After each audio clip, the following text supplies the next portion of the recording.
All right, welcome to the show, everybody. Altitude Sports Radio 92.5 in the paint. I am Dan Tanner, here to break down the Nuggets and Warriors tonight. What a game we witnessed here at Ball Arena. The Nuggets get the 119 to 115 over the Golden State Warriors to improve to 11-8 on the year. Lots to break down in this game. What a wild fourth quarter we saw here tonight. I am actually in Connor McGahee's hockey booth right now. There's the yellow court there, NBA Cup court. I haven't researched it yet, but I do believe the Nuggets have been eliminated from the NBA Cup contention. They had to win by 16 or more tonight and have a whole bunch of other stuff happen. But if you listen to this show, you know I don't care about the NBA Cup. I care about the win that the Denver Nuggets got tonight. So lots to get into here on the post-game show. I just got done downstairs listening to Michael Malone's post-game press conference. Just kind of want to start in that fourth quarter. Jamal Murray, obviously, I thought with the play of the game, they're late in that fourth quarter, has the blocked shot. I thought that really swung the tide and the momentum back to Denver in this game, and the Nuggets sort of took control after that. Good to see Aaron Gordon back in the starting lineup tonight.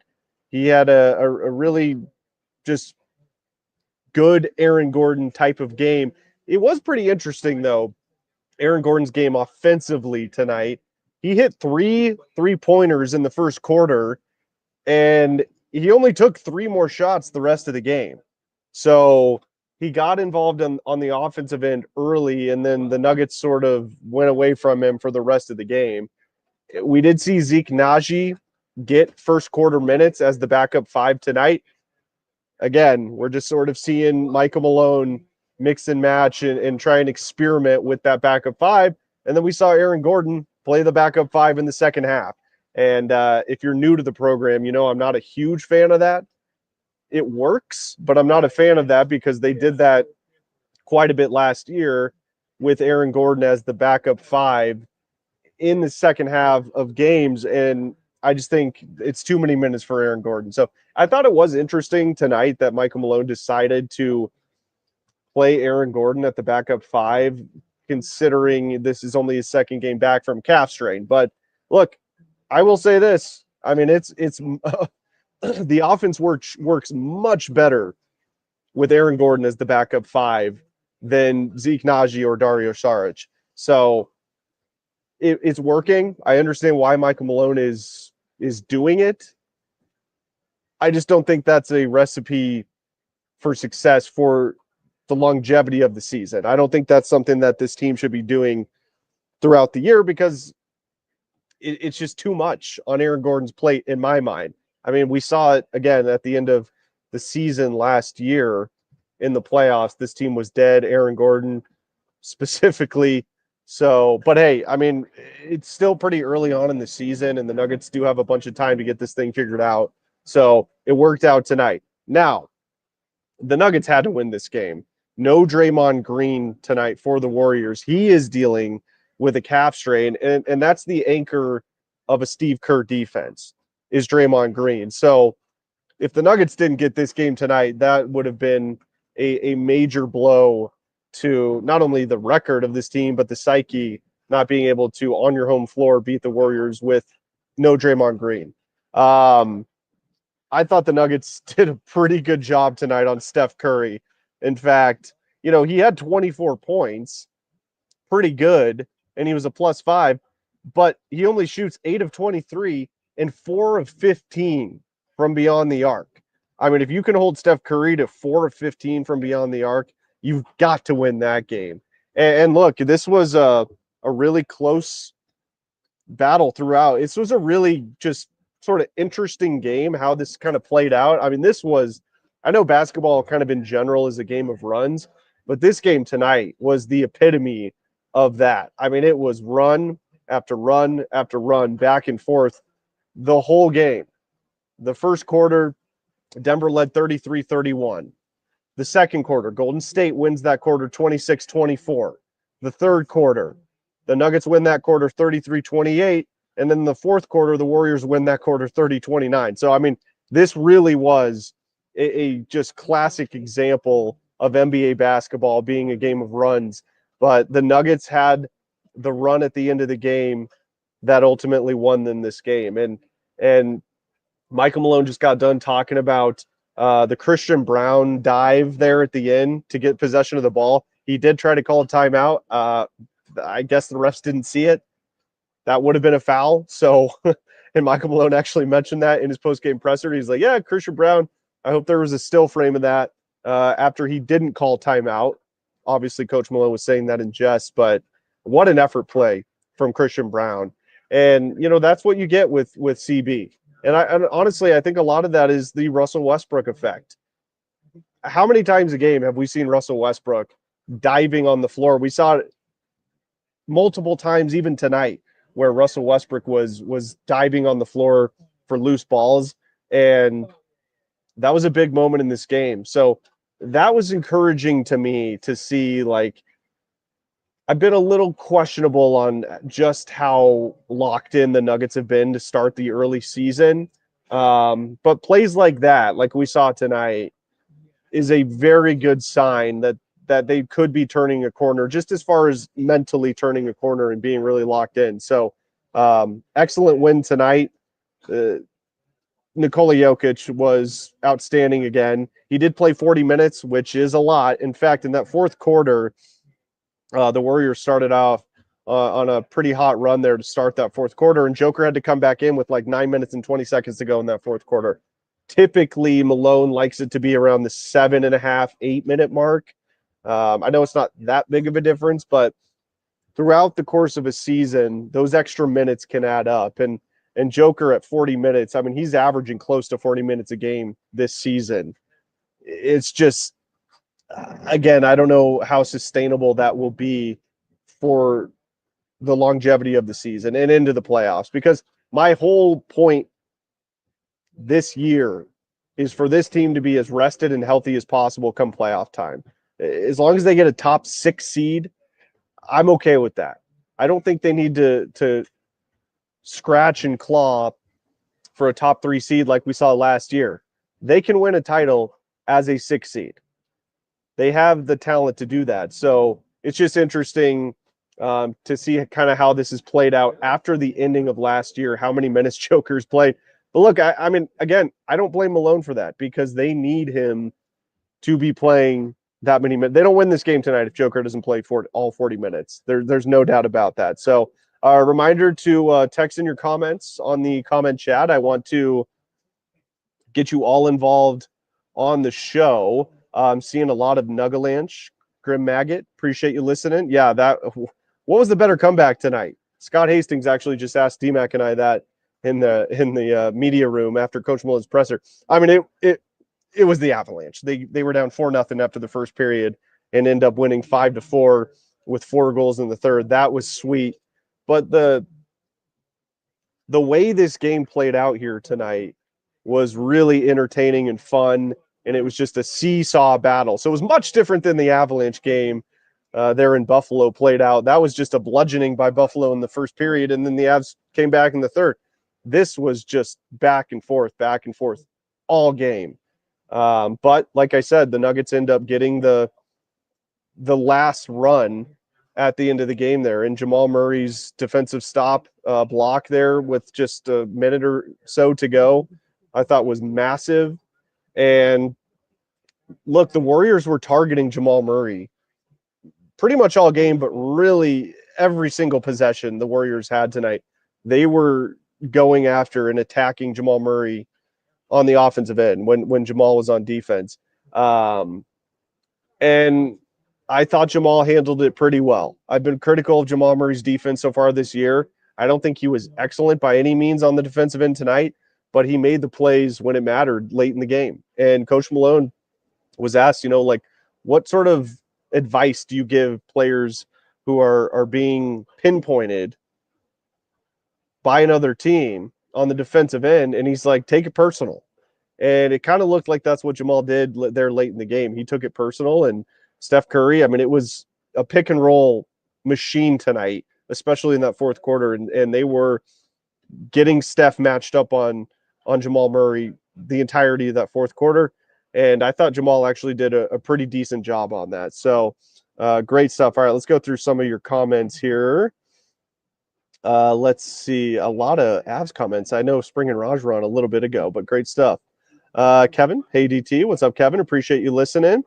Let's see here. Pants Party, you know that's my favorite name so far in the comments section. Nuggets actually held a team to under 120. I guess that's a start for the defense.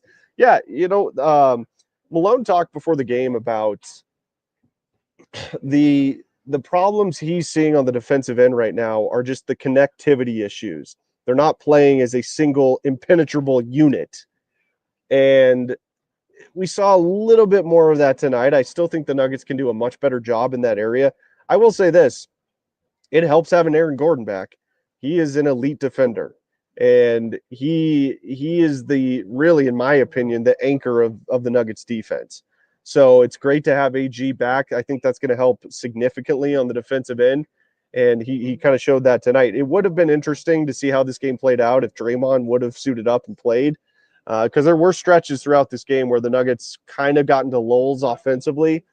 But they scored 119 points in the end. And it was just enough to get the victory. But yeah, I mean, you give up 115 tonight, but I will say the defense just looked much, much more in tune and connected with each other tonight, and it was absolutely great to see. So let's get some more of your comments here. Pants Party again. Any legs to the Zeke Naji trade rumors? I haven't seen any trade rumors with Zeke Naji. If you have seen that, feel free to put a link in the comments. But I have not heard anything about that. I did ask Scott just a couple of minutes ago, what does Scott think this team needs? And if you were watching the broadcast on TNT, I obviously was at the game, but I saw the clips on Twitter. At halftime, Charles Barkley was mentioning that, you can't waste Joker's prime. And he thinks the Nuggets need to make a trade. And I agree with him. Now, Scott and I disagreed on what kind of trade they need to make. I said, well, Scott, what about a backup five? I have been advocating for that for a while now. That is, in my opinion, it's the biggest hole on this team right now. Scott said he thinks they're okay at the backup five. We might disagree a little bit on that because, like I said earlier, Aaron Gordon as the backup five is working, but I don't think that's a viable long-term solution. But Scott said you need somebody that can come off the bench and be a pure scorer and create his own shot. And look, he's not wrong. Going into the season, the hope was from the organization that, and I think a lot of fans, that was going to be Julian Strawther. I think Julian has played better this year than he has so far in his career, but he does look a little bit lost on the offensive end right now. Like, he's just kind of jacking up shots from all over the place. It kind of reminds me a little bit of Michael Porter Jr. earlier in his career where he took a lot of bad shots. I've seen Michael get coached out of that. I don't think MPJ takes nearly as many bad shots as he did earlier in his career. In fact, I think that's one of the areas he's improved most is his shot selection. So that's something that Julian definitely needs to improve on is his shot selection. All right, we got our guy KJ on here. Let me bring him in. KJ, can you hear me? I got you, sir. How you doing, man? I'm hardwired, so my connection should be better. There you go. Jesse Trujillo. Shout out to Jesse. He hooked it up. I'm hardwired. I'm up here in Connor McGahee's hockey booth. This is where the magic happens, KJ. This is where Connor calls Avs games right there. He screamed. I've probably got dried up spit all over this counter from Connor screaming. There's a look at that yellow court for you too, KJ. What do you think of that bad boy? Can you see it? There you go. I don't hate the in-season court like everybody else, bro. I think it looked good. Okay, that's fine. You can have your opinion. Looks a little bit pea colored, I will say, but hey, man, big win for the Nuggets tonight, KJ. No Draymond for Golden State. So, like, going into this one, when they announced he was out, I was like, oh my God, like, you got to win this game. No Draymond, you're at home. I thought the Nuggets they gave up 115 points tonight, KJ, but they just looked more comfortable on the defensive end. They looked more connected tonight. And I think a big part of that is, people forget, in my opinion, I've had debates with a lot of people about this, but in my opinion, Aaron Gordon is an elite defender. He can guard guards and he can guard the bigs. Like, he's very versatile on that end. And he was out for the last couple of weeks, and the Nuggets struggled defensively. But having him back, and he was reinserted into the starting lineup tonight after coming off the bench against the Clippers, I think that really changes the dynamic defensively for the Nuggets having AG back. No, I agree, man. Like, Aaron Gordon just creates a level of versatility that the Nuggets young players, they just aren't mature enough to have right now. And that's perfectly fine. Like, Aaron Gordon can see the game. There were just moments tonight where, okay, he would bring the ball up the court, or he would get it off the pick and roll with Murray. He'd immediately throw it over to Jokic on the block, and then he would either cut around Jokic or he cut right in front of Jokic's strong side.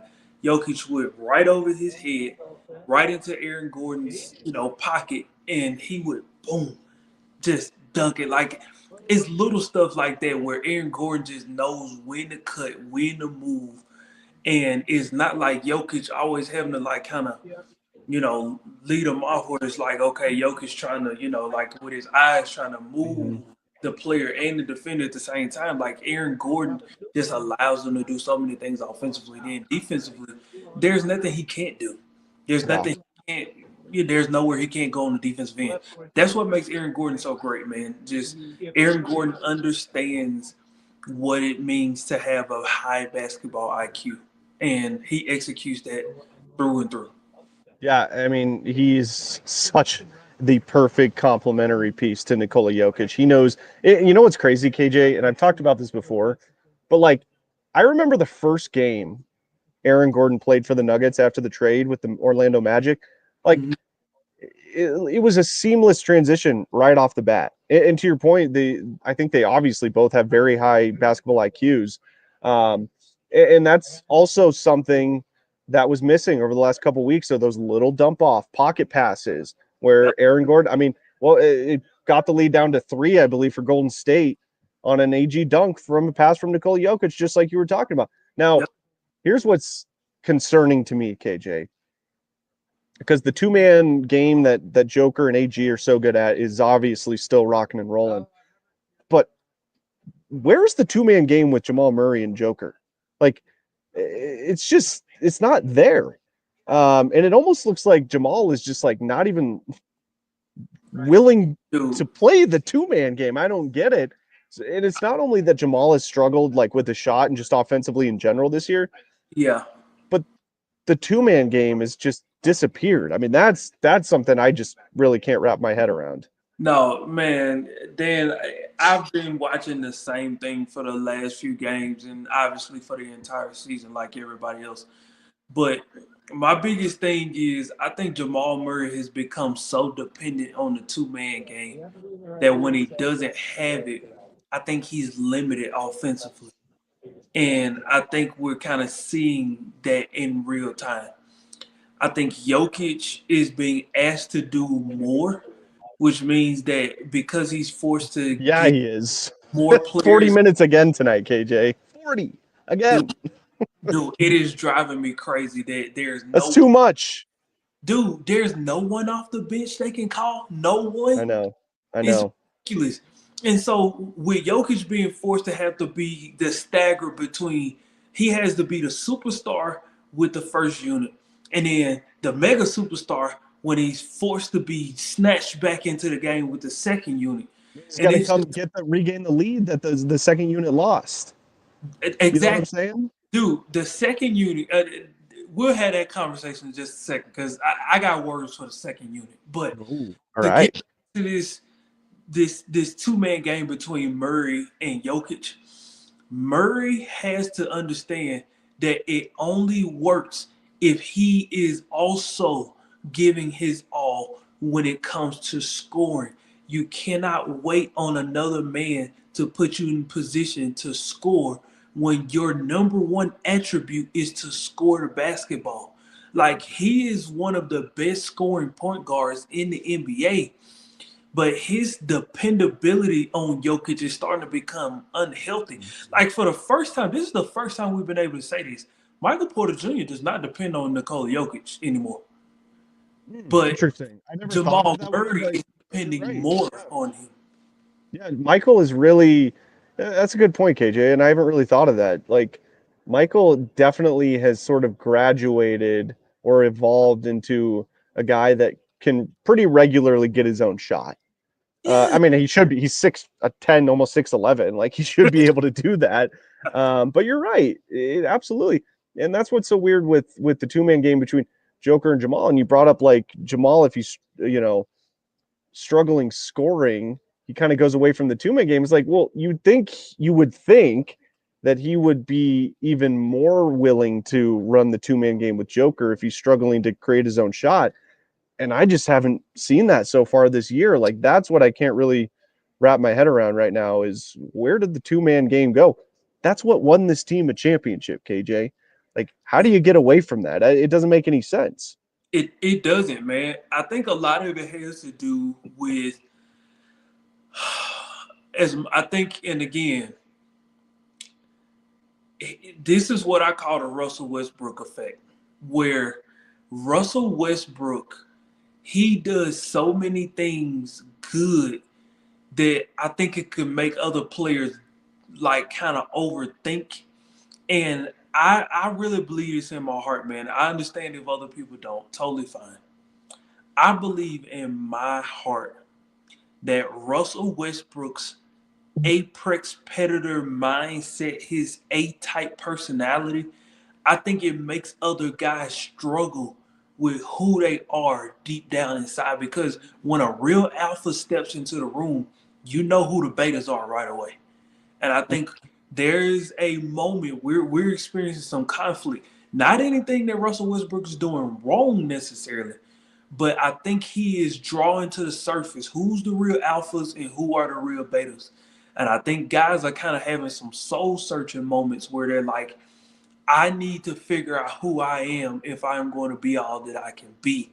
And until they get to that place, and that includes Jamal Murray, this team will not be a championship contender.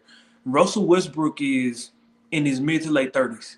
And as great as he is, he will not be called upon to play 30 minutes in the playoffs. He just won't. And so it's going to be on the others who I are don't know. He might. He might, KJ. You're talking about Russ playing 30 in the playoffs?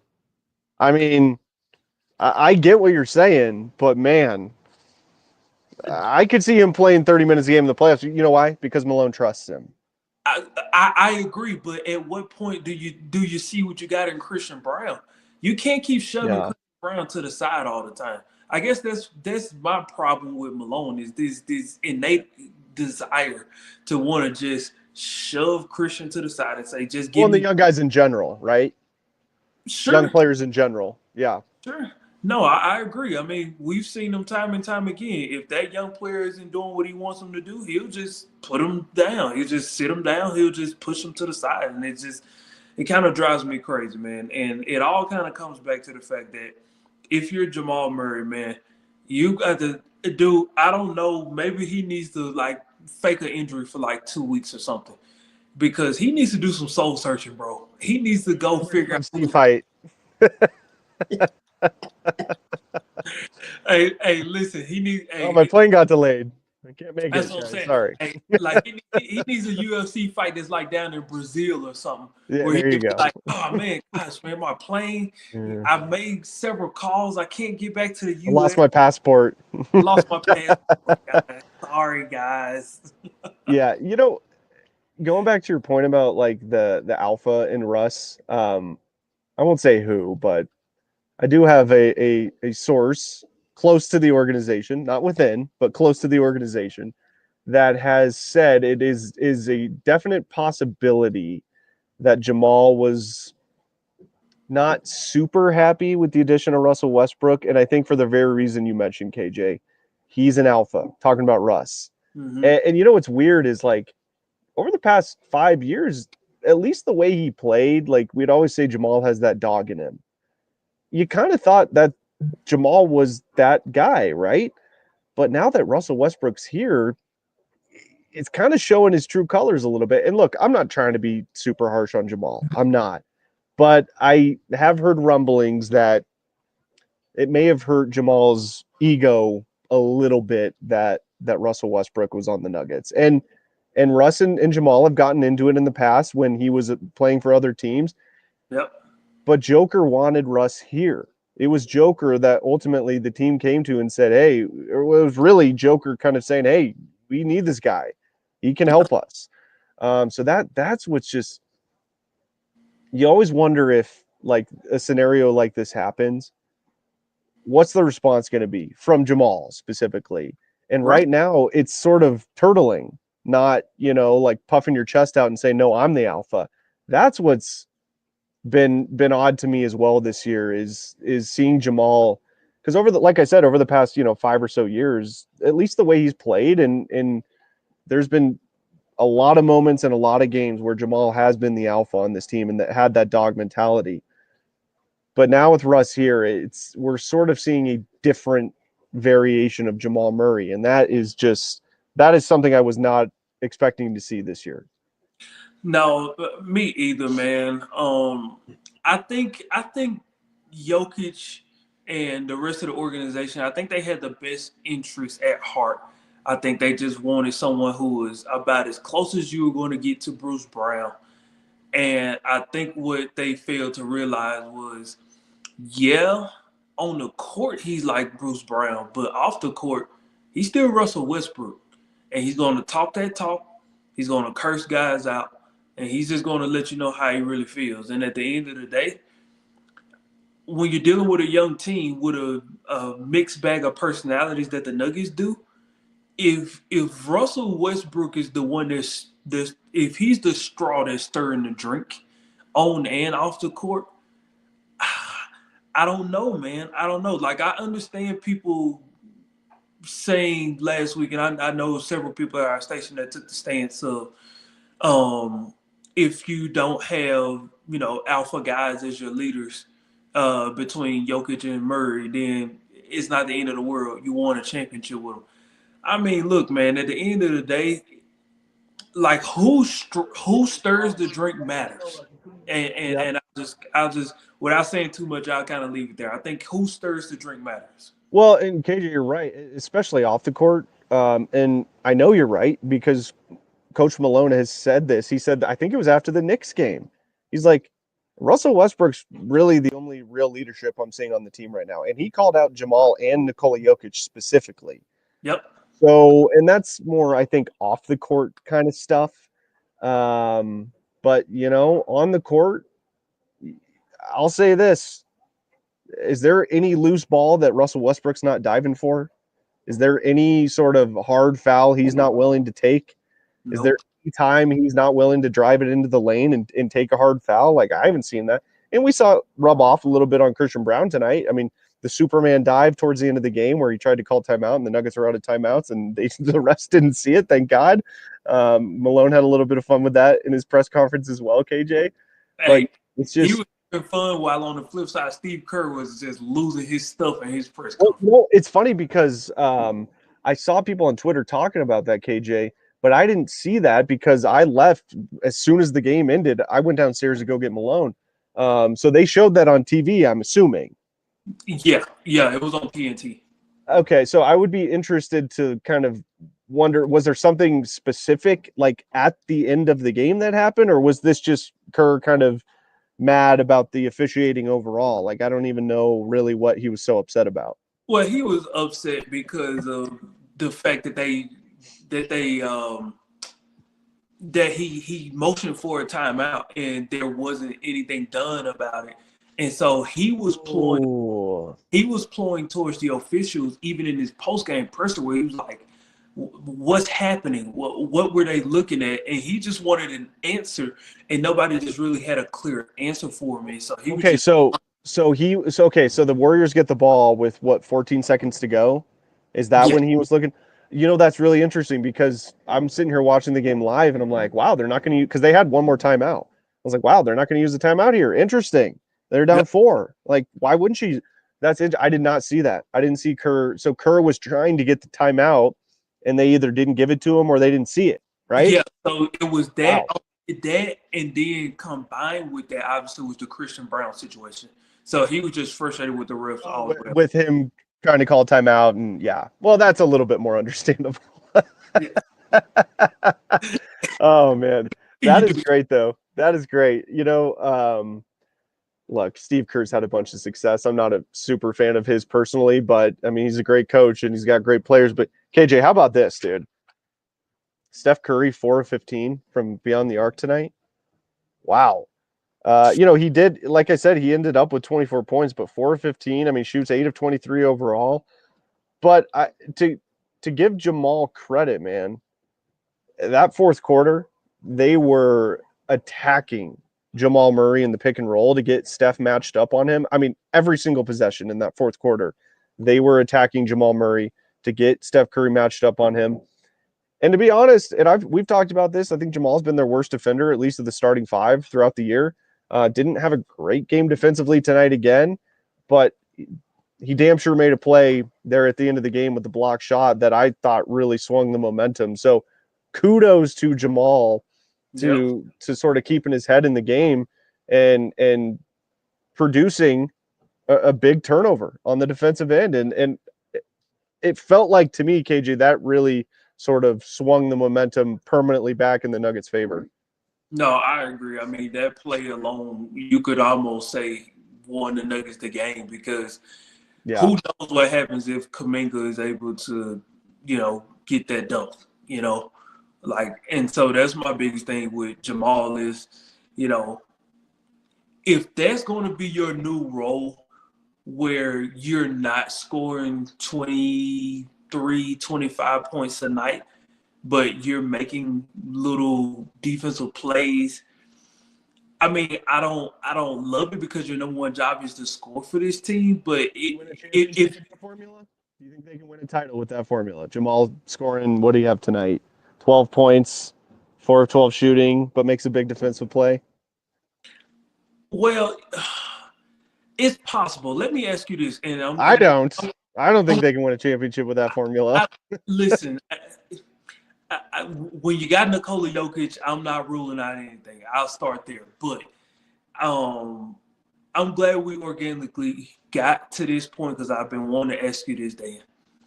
How do you feel about this revolving door of who's the second leading scorer night to night?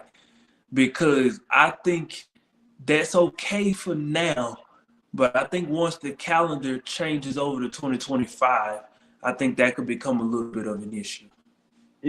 That's a great question. And it's funny you bring that up because I just kind of was thinking about this during the game, KJ. And I've said this, and I still believe this to be true. I think Christian Brown's been the Nuggets' second best player so far through the first, 19 games of the season, whatever we're at. It's not even. Yeah, it's not. And this isn't a slight on CB because I think he's been awesome. In fact, I think he's filled the void that KCP left better than I was even hoping for. Yep. But if Christian Brown's your second best player, that doesn't sit right with me. Like, that's not a winning formula. At least, that's not a championship formula for this team. And again, that's not a slight on Christian Brown. He's been phenomenal this year. But you're paying Michael Porter Jr. and Jamal Murray a lot of money. Those need to be your second and third best players, and Aaron Gordon has to be slotted right there or somewhere in between. And I know AG was out a couple of weeks, and I think he's been fine this year when he's been in there. He's been good. But to have Christian Brown be your second best player through the first 19 games of the season, although it's great to see CB really developing into his own, man, you've got to have Jamal Murray and or Michael Porter Jr. be that guy, to your point. Like, they have to be the next scoring threat after Nikola Jokic, period. Yeah, end of story. And the closer we can get a legitimate second score, I think the Nuggets' problems will slowly start to be reduced. You want to know why? because then Nikola Jokic can rest 4 to 6 more minutes a game. And then from there, you have less stagnation with the bench. That's probably been the biggest issue this year is Malone doesn't know who to stagger with the bench. I was clamoring. He was mixing it up like crazy tonight, KJ. Dude, I mean, he was really experimenting tonight. And I'm dude, okay with that. He needs to be doing that because whatever they've been doing is not working. It's not, man. It's not. Like, my biggest thing is outside of Russell Westbrook and sometimes Peyton Watson, who else does he trust on the bench? Julian Strawther's hit or miss. Zeke not in and out. Vlaco Chanchar will be lucky if he comes back this year. DJ is just a veteran voice in the room. Player coach. He's a player coach. Jalen Pickett, we all know the story there. Hunter Tyson's more of an energy guy. He doesn't have anybody he realistically trusts outside of his 1A and 1B guys off the bench. And you can't run a 7-man rotation in the playoffs. You need at least 8, but preferably 9, just to keep guys fresh, give you a chance to kind of stagger some things and allow Jokic to get, 4 minutes of playing time rest, but that's like 12 minutes in real time. You know what I mean? So it's just like, man, like at some point, man, you got to find something that you can hold on to when it comes to that bench. So, Dan, I'm with you 100%. You keep trying stuff until you find something that you like. This is the time of the year to experiment with this stuff. Guys are finally healthy. This team, from a health perspective, outside of Vlaco, is finally whole again. And so you've got to find something before the calendar turns over to 2025, because once we get past all of this NBA Cup crap, then it's time to play real basketball. Well, I think you know how I feel about the NBA Cup, KJ. Have I told you my true feelings on the NBA Cup? Listen, me and you have had several conversations off the stream about NBA. I like the idea. I like what the league's trying to do. I just don't think they're doing it correctly at all. I don't think they should have it right after the Super Bowl in February, right leading up to the All-Star break, whatever you want to call it. Don't space these games out. Have it a 2-week event where it's just tournament games, and you need to have an incentive for the fans to care more. Like, I should be the commissioner of the NBA, or I'll send an email to Adam Silver, because I like what the league's trying to do. I get it. But having it in November, and their reasoning last year was just ridiculous. They're like, well, we're trying to drum up interest during the NFL season. You're not going to drum up interest over the NFL. It's just not going to happen. So do it in February or do it in March. Do it leading up to the All-Star break. Have it a 2-week event where it's all of the tournament games are just together. They're not spaced out, where you have a tournament game and then 2 regular season games and another tournament game. And then there needs to be some sort of incentive for the fans. But, I've been going off on that for a couple years now. So, Dave, first and foremost, Dan, I love your idea. And second off, thank goodness we work for one of the 30 owners in the NBA, because, all you got to do is just pitch your idea to him, and he'll get it in front of the other owners.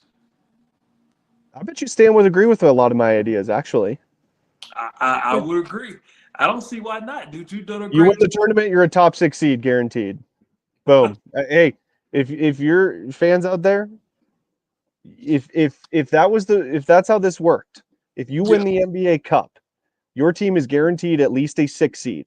You're guaranteed a playoff spot. Not in the play-in, you're in the playoffs. And if you finish with a higher than a 6 seed, then you move up a spot. I would care more. I would too. Like that would, I don't mean to make it sound like I don't care about these games. I do, but I don't care more than I would a regular season game.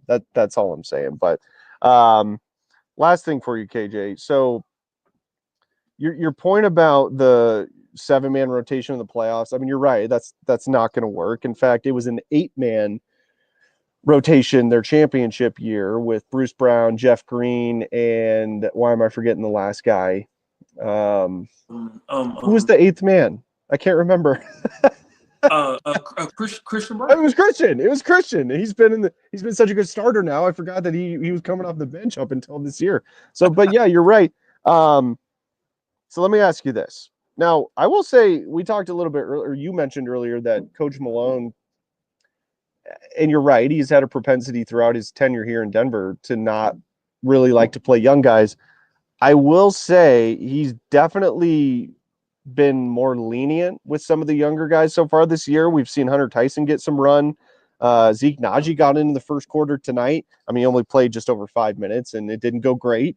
But, Peyton Watson, 18 minutes. Julian Strother, 20 minutes for Julian tonight. Do you think a guy like Julian Strother can be a reliable eighth man off your bench come playoff time, at least where we're sitting right now? I think he has to be. But do you think he can? Do you think he can do that from what we've seen so far this year? Do you think he's got that? Like, do you trust Julian Strother right now to be the guy come playoff time to give you production off the bench? Like, okay, if I get you 12 points a game, something like that. If I had to put my mortgage on it, I am going to say no, because he's just too streaky. Like, there are moments where he's hot, and there are just moments where he'll take 3 to 4 shots where you're just like, Julie, we can't have that in this stretch right now. You know what I mean? And I think that level of streakiness, it would force Malone to have too many rage timeouts. So I think Malone would just avoid that altogether and just say, don't worry about it. Yeah. Yeah. I'm with you, man. I talked about this a little bit before you came on. You know what Julian kind of reminds me right now? He's obviously a very talented offensive player. Like, his shooting stroke and form is very good. I mean, you can tell that he has the tools to be a very good shooter in this league. But what I'm seeing from Julian right now is kind of what we saw from Michael Porter Jr. earlier on in his career.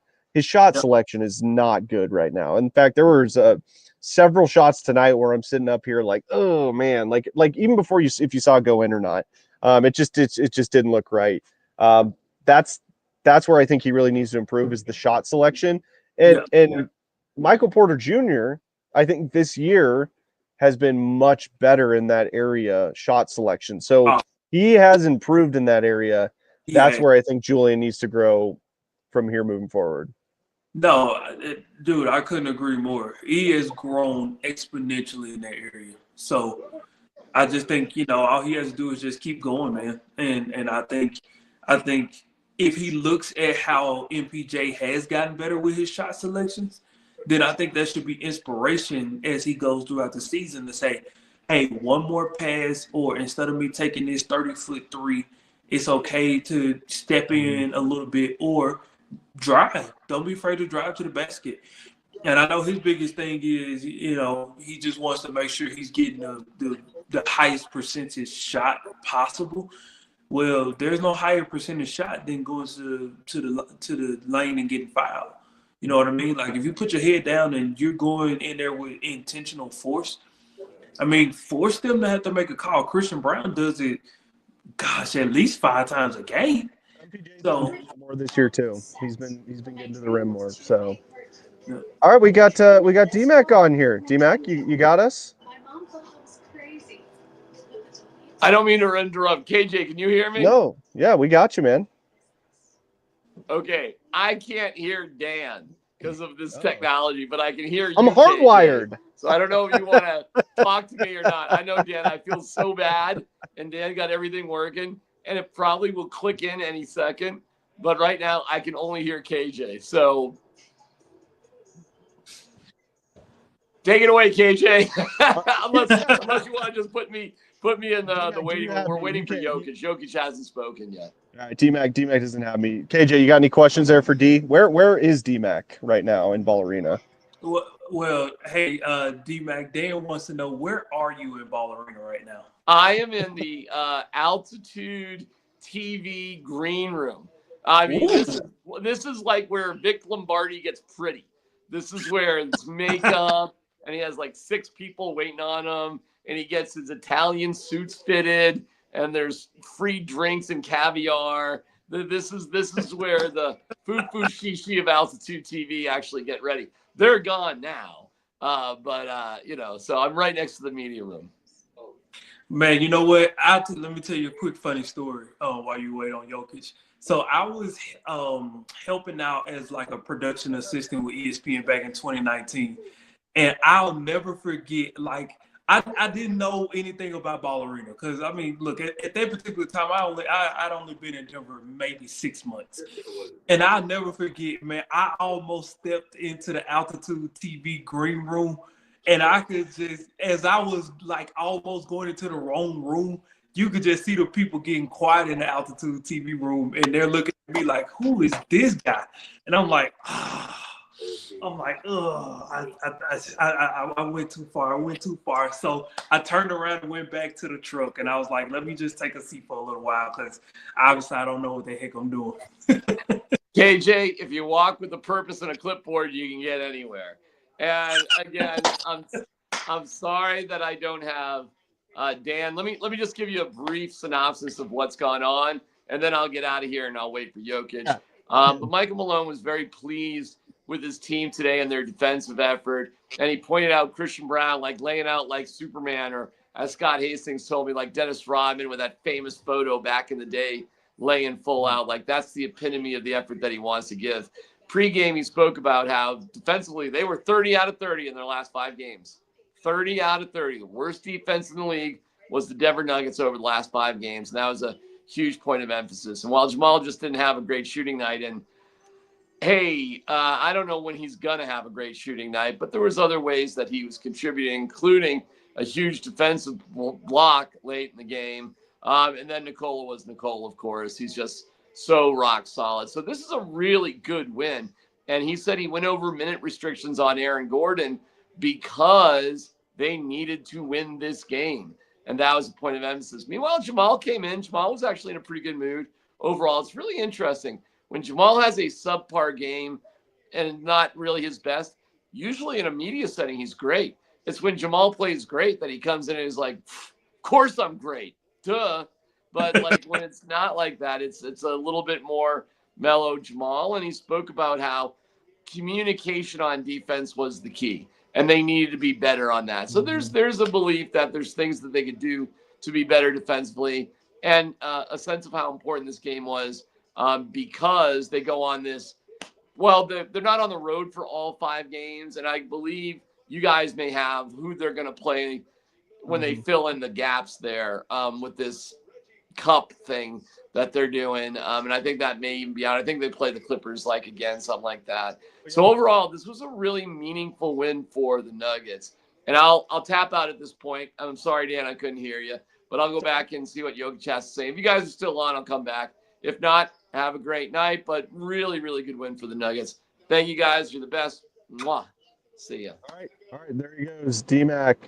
Appreciate that. Yeah, so KJ, just real quick before I let you go, they did. So the Nuggets had a long break from the 8th of December-ish to like the 16th or something like that, because they add 2 games after the NBA Cup, like quarterfinals or whatever it is, are determined. So they actually, I believe the 2 games that were added were Friday, December 13th. They'll play here at home against the Clippers, and then Monday, December 16th at Sacramento. So the Nuggets will play on the road 6 of their next 7 games before coming home on December 23rd, just 2 days before Christmas, to play the Phoenix Suns. So long road trip here coming up for the Nuggets, with 1 game against the Clippers at home. Well, it's funny you say that. Both teams are getting ready to go on a pretty long road trip. The Avs are actually on a pretty long road trip, and boy, they had quite the time getting through Buffalo today. Just if that was game 1, then this is gonna be a long road trip. The Nuggets, on the other hand, tonight. Say that again. They got a wedgie tonight. The Avs. They did. Wedgie came in and played great. He was stopped like 22 of 22 shots. He's their starter. Let me tell you something, man. Dude, this Scotty Wedgwood, man, I'm like, hey. He's streaky. He's streaky. I can't promise he'll be a starter, but he will be what Juice was last year. He will come in and he will plug the holes, man. And I think that will be his new role. That'll be his new role. Like obviously he'll start for Gear from time to time, but his number one role will be to come in and plug the holes. And I think he'll be able to do that in stretches and in spurts this year. Nonetheless, the Nuggets, on the other hand, I am worried because the longer the road trip, the more things come up where they can get distracted. And so I kind of get worried about that. I hope I'm wrong. I really do. But they're going back to LA. We just had this conversation about guys having homes in LA and guys getting distracted in LA because they stay over or they're inviting people and, you know, they're hanging out before the game or after the game or whatever the case may be.